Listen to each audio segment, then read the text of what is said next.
नाशिकमध्ये गिरीश महाजनांचे पालकमंत्री म्हणून बॅनर झळकलेले आहेत। भाजपच्या कार्यकर्त्यांनी शहरभर ही बॅनरबाजी केलेली आहे। अधिकृत घोषणा आधीच लागलेल्या या बॅनरमुळे आता चर्चांना उधाण आलंय। पालकमंत्री पदाचा तिढा अद्याप सुटलेला नाही।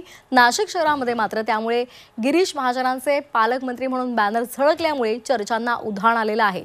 शहरभर भाजप कार्यकर्त्यांनी बॅनरबाजी केलेली आहे।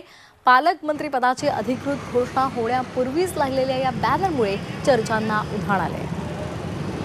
हिंदू जनसेवक गिरीश भाऊ नाशिकचे पालकमंत्री अशा आशयाचे हे बॅनर्स आहेत। याचा आढावा घेतला आमचे प्रतिनिधी सागर गायकवाड यांनी। पाहूया।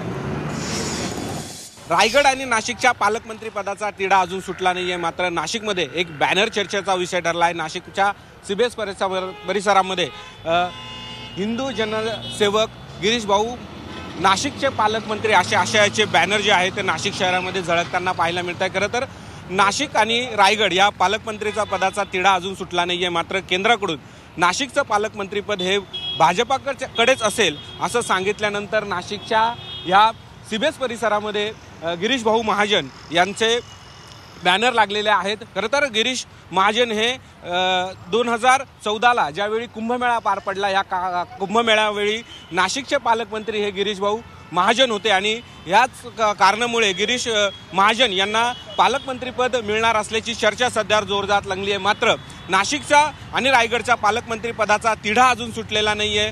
पालकमंत्र्याचं नेमकी पद कोणाला मिळणार हे अजून ठरलेलं नसतानाच नाशिकच्या ह्या परिसरात असलेल्या बॅनरमुळे आता गिरीश भाऊ महाजन हे पालकमंत्री होतात का हे पाहणं आता महत्त्वाचं ठरणार आहे।